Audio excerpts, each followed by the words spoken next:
Well, for a long time, he's been a vocal, outspoken proponent of having qualified, trained teachers carrying guns. In fact, today he said, shame on those folks who want to take that completely off the table. Remember, Sheriff Judd was part of that Parkland Commission that did a deep dive investigation into the shooting at Marjorie Stoneman Douglas High School and ultimately came back with safety recommendations.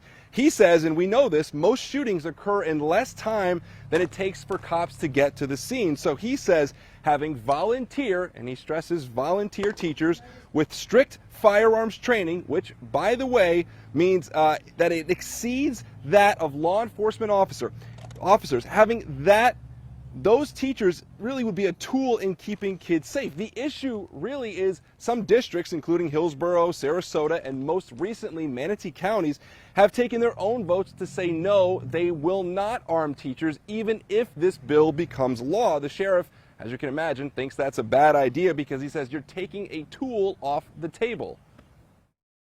We have to identify this armed assailant long before they show up at the school or the business or the house of worship.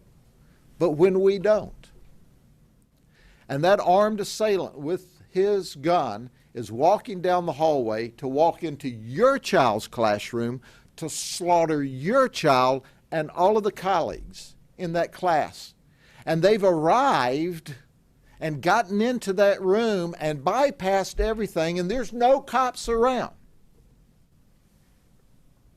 Do you want somebody who's volunteered and well-trained to stop them from murdering your child?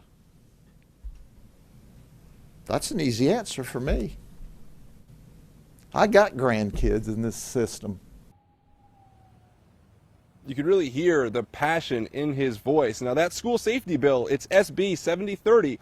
It still needs to pass in the House, but that is widely expected to happen. And then the governor has to sign it for it to become law, but he's expressed interest in signing that as well. But again, once that happens, districts will have to make their own call as to whether or not they allow these volunteer qualified teachers to carry guns. And so far, we've heard more no's from districts than we have yeses, Kelly. So it'll be interesting to see which districts ultimately allow these teachers to carry guns.